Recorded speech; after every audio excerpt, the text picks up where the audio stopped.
Adeus, amor. Tchau. Teremos um bebê. Nós vamos fazer a viagem de nossas vidas. Essa aventura nos levará por todo o mundo. Ouviremos histórias e falaremos de ideias que nunca esquecerá. Somos como guias turísticos. Nós vamos apontar as coisas que valem a pena no caminho. Alpha são 12 encontros desenhados para iniciar uma conversa sobre as questões mais importantes. Queremos animá-lo a explorar o que acredita e sente sobre perguntas de fé. Não será uma conferência onde Ben e eu falaremos. Em vez disso, durante o Alpha, poderá conversar em pequenos grupos e fazer perguntas. Mas antes de continuar, eu sou o Ben, esse é o Jason, e seja bem-vindo ao Alpha.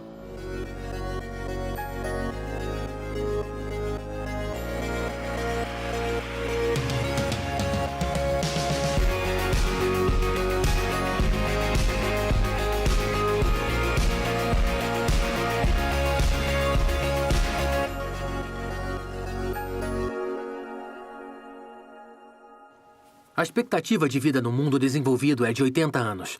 Mas o que vamos fazer em 80 anos na Terra? Qual é o sentido deste tempo todo? Ou mais importante, existe algum sentido? Alpha fará as perguntas mais importantes. Mas pode ser meio estranho falar de algo como a vida. Simplesmente a vivemos.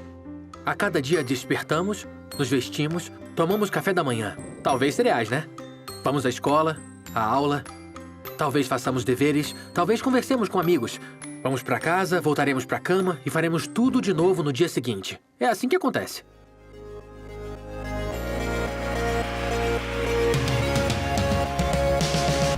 É difícil. Eu não sei. Talvez saltar de um avião. Ah, sim. Alguma loucura como queda livre, algo assim.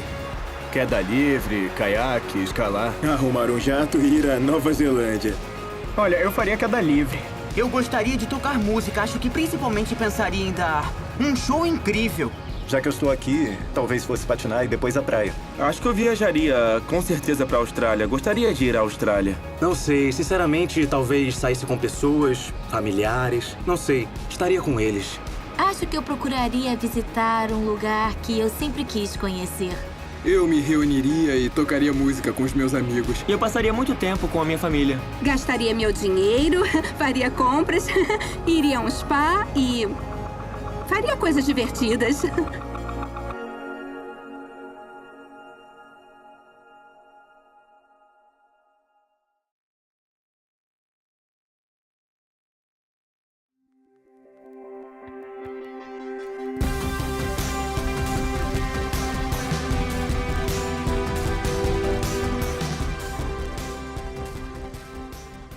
Se me restassem apenas 24 horas de vida, não perderia tempo limpando o quarto, lavando o carro ou fazendo tarefas. Mas acho que começaria a me fazer certas perguntas importantes sobre fé, amor e eternidade. Em Alpha, vamos ter conversas sobre Deus e a vida. Falaremos disto dentro de uma perspectiva cristã. Eu sei que mencionar cristianismo traz pensamentos muito diversos, mas tudo bem. Quando eu estava na escola, lembro que um amigo disse que acreditar em Deus era uma das coisas mais bobas. É como dizer que acredito em Papai Noel ou no Coelho da Páscoa.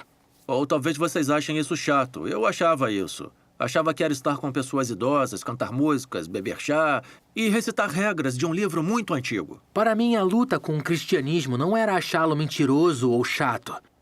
Eu simplesmente não conseguia entender como teria um impacto na minha vida. Lembro que na 8ª série passei por momentos difíceis.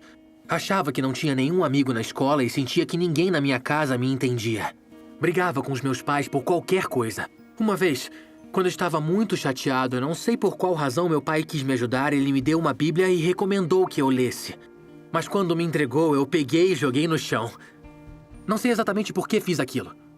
Acho que foi porque parecia inútil para mim. Talvez você não tenha passado por essa situação na sua vida, mas a maioria de nós já se fez essa pergunta. Deus vale a pena? Alpha pode ser uma das primeiras vezes que eu falei sobre esses temas. Parece que a sociedade não nos estimula a falar sobre o que acreditamos. Vamos usar 5 minutos para ver por quê.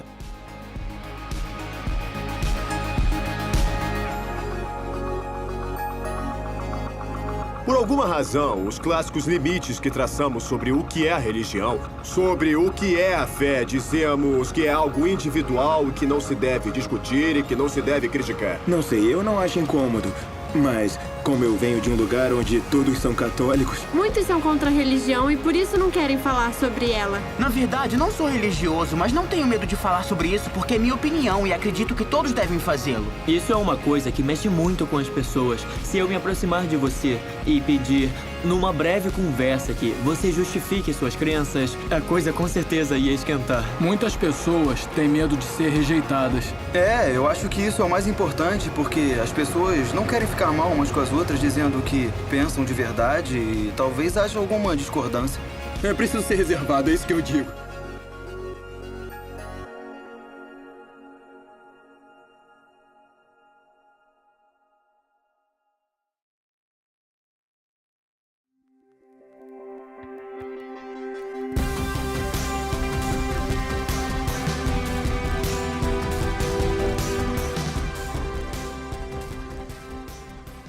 No centro da fé cristã existe um homem, Jesus. Ele não tinha medo de falar sobre temas que as pessoas evitam. E disse uma das coisas mais escandalosas. Em João 14,6, Jesus disse: "Eu sou o caminho, a verdade e a vida." Esta declaração foi polêmica há 2000 anos quando Jesus a expressou e continua polêmica até hoje. Queremos separar essas afirmações e entender o que dizia. Jesus disse, eu sou o caminho. O que significa dizer eu sou o caminho? Caminho para quê? Eu conheço um homem, Davi, que tem uma vida extraordinária. E quando escuto sobre a vida dele, me ajuda a entender essa ideia de que Jesus é o caminho. Quando eu era garoto, com 12 anos, minha mãe sofreu uma grave crise nervosa e foi hospitalizada por muito tempo. Meu pai também lutava contra o alcoolismo. Eu tenho 2 irmãos e basicamente crescemos sozinhos, em muitos sentidos. E eu me lembro perfeitamente, eu fui dormir... Eu tinha 12 anos e minha mãe se suicidou. Meu pai estava na rua bebendo e eu me lembro de ter dito chorando: "Deus, se estiver aí, eu te odeio." Eu odiava a Deus. Estava revoltado com ele. Estava cheio de amargura e ressentimento. Aquelas experiências me marcaram tanto que eu decidi que a infância que tive, eu não aceitaria como se fosse minha vida. Quando fiz 18 anos, eu cismei que ia ser um milionário quando tivesse 30 anos. Durante o dia, eu era um cara ambicioso que queria ser milionário com 30 anos. E à noite eu saía com viciados, arrumava droga e vendia. Eu fazia o que fosse necessário para manter aquela vida. O objetivo de ser um milionário foi conquistado. Eu podia ir aonde eu quisesse e quando quisesse. Eu tinha mais dinheiro do que havia planejado, mas eu não era feliz. Me dei conta que havia uma escuridão no meu interior. Um vazio. Eu sofro de epilepsia e... por alguma razão, comecei a ter ataques com mais frequência. Tinha uma moça que trabalhava lá em casa, o nome dela era Bonnie. Ela era uma mulher muito doce e ela acreditava em Jesus. Bonnie me viu após uma crise um dia e aí ela chamou minha esposa. Ela disse que Deus tinha mandado ela orar por mim. Eu disse, eu sei que não vai adiantar nada, mas eu gostava da Bonnie e ela orou por nós. Por alguma razão, eu chorei durante a oração. Eu não sabia porquê, mas a Bonnie foi embora e lhe agradecemos. No dia seguinte, vi um vizinho que ia na mesma igreja que a Bonnie e perguntei pra ele, "Você vai à igreja amanhã?" Ele disse sim. Perguntei se poderia ir com ele e ele ficou feliz por me levar. De manhã, fomos à igreja e, quando o louvor começou, por alguma razão, eu comecei a chorar. Não sei porquê, eu não queria chorar, mas não conseguia me controlar. Estava fazendo de tudo que podia para não chorar, mas as lágrimas continuavam saindo. Naquele momento, e pela primeira vez, o amor de Deus por mim foi tão real. A realidade de que Ele me amava foi algo total e completamente impressionante. Com certeza já ouviu falar de uma banda chamada Queen. São muito famosos por We Will Rock You ou Bohemian Rhapsody. Crazy Little Thing Called Love, Another One Bites the Dust, Flash, Under Pressure, Don't Stop Me Now, We Are the Champions, Sim, Ben, Bicycle, sabemos que você adora rock, Seven amigo. Seas of Ele adora o Queen. Enfim, o cantor. Can't Stop Loving You. O vocalista da banda Queen, Freddie Mercury, foi um homem muito famoso. Apesar de ganhar milhões de dólares e ter milhões de fãs, isso não o fazia feliz.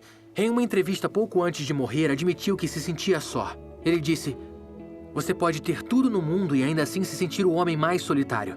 Esse é o tipo de solidão mais amarga." O sucesso me trouxe idolatria mundial e milhões de dólares. mas me privou de algo que todos nós necessitamos. Uma relação amorosa e duradoura. Quando Jesus diz, eu sou o caminho, responde a essa necessidade. Diz, sou o caminho para uma relação amorosa e duradoura com Deus. Eu já ouvi pessoas dizendo que sabem o que é a verdade, mas eu nunca ouvi alguém dizendo o que é a verdade. Porém, Jesus disse, eu sou a verdade. Quero esclarecer a palavra verdade, porque pode significar coisas diferentes.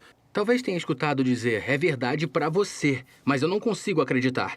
Isso parece educado, mas desmorona rapidamente. Se falamos sobre fatos, se algo é verdade, não é verdade para todos? E se algo é falso, não é falso para todos? Por exemplo, se imagine na beira de um precipício. Aí alguém chega e diz, eu creio que posso voar, eu vou saltar. Você não diria, pode ser verdade para você, mas eu não consigo acreditar. Não, você diria, não salte, está maluco? Porque acreditando na gravidade ou não, ela é real. Quando falamos sobre a mensagem do cristianismo, não falamos só de algo que é verdade para um grupo de pessoas. O autor de As Crônicas de Nárnia, C.S. Lewis, descreve assim. O cristianismo, se é falso, não tem nenhuma importância. E se é verdade, tem infinita importância. O que ele não pode ser é de moderada importância. Grande parte do mundo vem sendo moldada por pessoas que acreditam que Jesus é a verdade. Muitos dizem que fé e ciência não se misturam. Mas as vozes mais influentes da ciência no decorrer da história são de cristãos. Galileu e Copérnico, Newton e Mendel. Pessoalmente, Francis Collins me inspira. Foi o diretor do projeto Genoma Humano, um projeto que está à frente da descoberta científica do DNA. É um dos geneticistas mais respeitados. E em um dos seus livros, ele escreve como se tornou cristão sem ter que comprometer o seu intelecto. Muitos acham que uma pessoa inteligente não poderia acreditar em Jesus. Mas a história vem sendo influenciada por homens e mulheres que acreditaram e continuam acreditando que a fé e a ciência se complementam. Quando Jesus diz que é a verdade, ele fala mais do que a verdade intelectual. Ele não fala só de saber algo na mente, mas também no coração. Há uma grande diferença entre saber fatos sobre uma pessoa e conhecer a pessoa. Por exemplo, eu sei muito sobre a Oprah. O Jason não para de falar sobre ela. Ó, já pegou a carteira. Eu e Oprah em Vancouver. Já vi essa foto várias vezes hoje. É, muito legal. Legal mesmo. Tá. É uma foto legal da Oprah. Ela é muito legal. Se eu visse a Oprah na rua, eu a reconheceria, mas ela não me reconheceria, porque é uma grande diferença entre saber sobre uma pessoa e conhecê-la. Em Jesus, descobrimos que a verdade não é uma série de ideias. É uma pessoa que se pode conhecer. O cristianismo não é memorizar regras, mas conhecer Deus pessoalmente através de Jesus.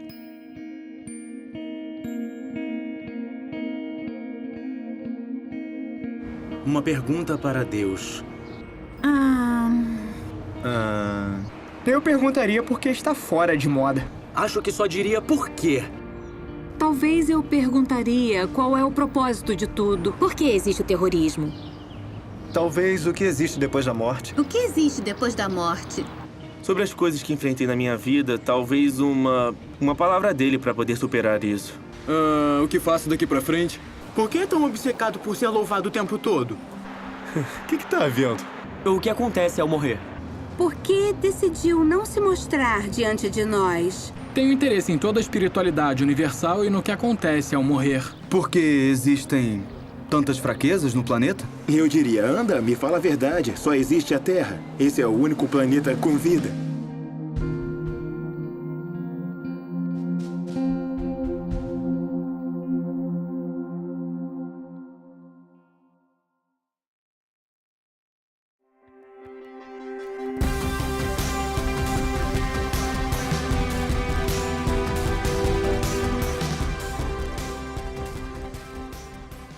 Jesus disse, eu sou a vida.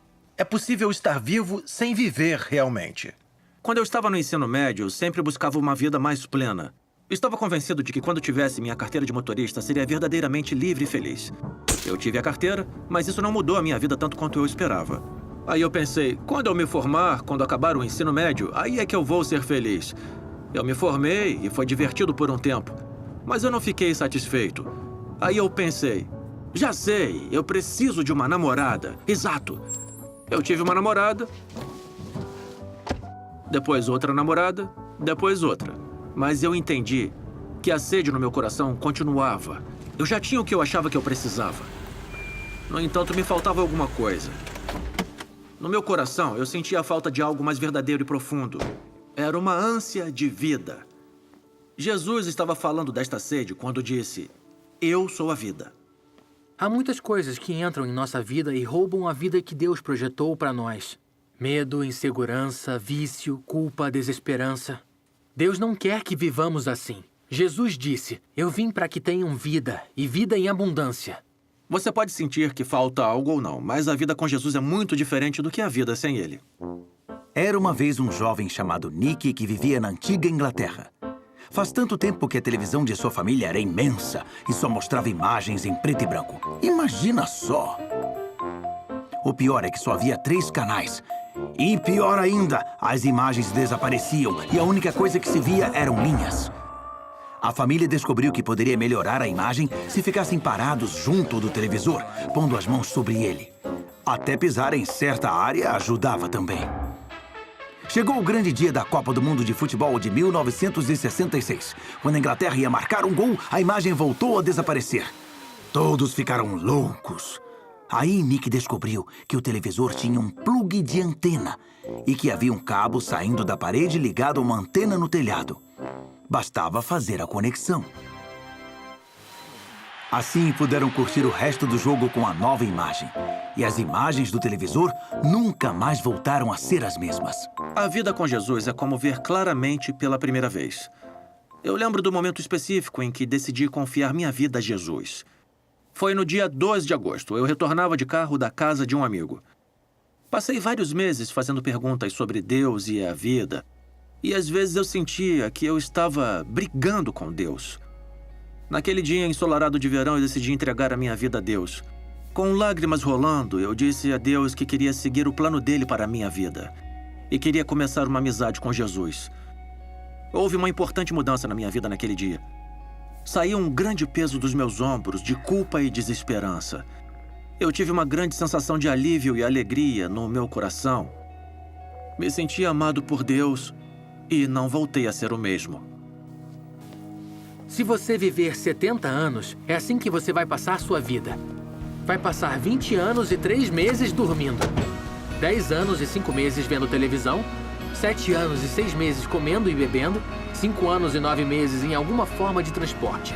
18 meses aguardando em filas e 6 meses em sinais. É alarmante que muitos passarão mais tempo em sinais do que falando de coisas importantes como a fé e a vida. Vamos dar um tempo para fazer as perguntas mais importantes e explorar a vida e a palavra de Jesus. Você tem aproximadamente 570 mil horas de vida. Queremos convidá-lo a passar menos de 24 horas aqui no Alpha.